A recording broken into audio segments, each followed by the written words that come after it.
Merci, Monsieur le Président. Chers collègues, Monsieur le Président, je voudrais vous remercier vivement pour la force et la justesse de votre déclaration.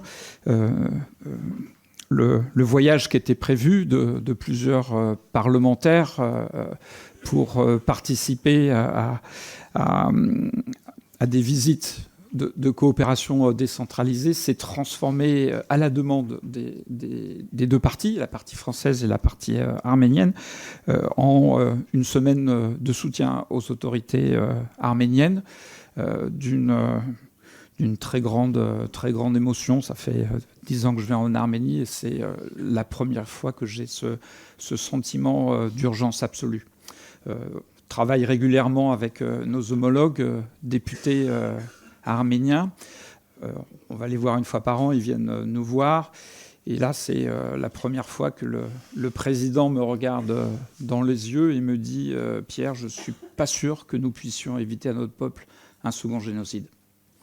C'est des paroles terribles, tant ils se sentent aujourd'hui totalement abandonnés par la Russie, en voulant, sans le voulant. La position de la Russie est pas très claire, mais son intérêt est de faire que le conflit continue, parce que c'est une monnaie d'échange géostratégique très claire pour la Russie.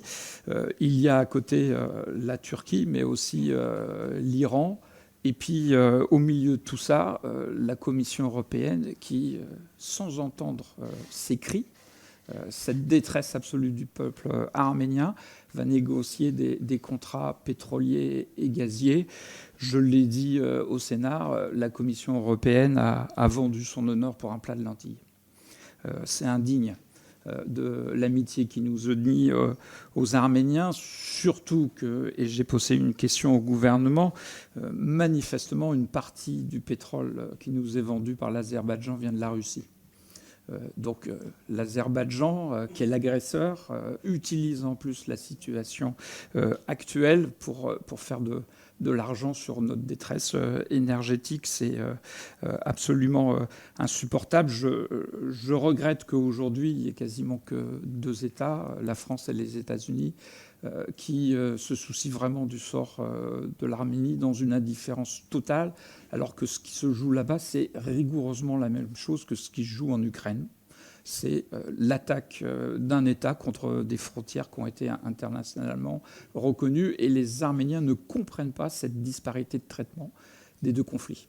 Enfin, si, ils comprennent, parce que ça fait malheureusement longtemps qu'ils font de toute façon les frais des conflits géostratégiques majeur. Et là, on voit très bien que l'équilibre précaire vient d'être rompu par le désastre militaire de la Russie en Ukraine.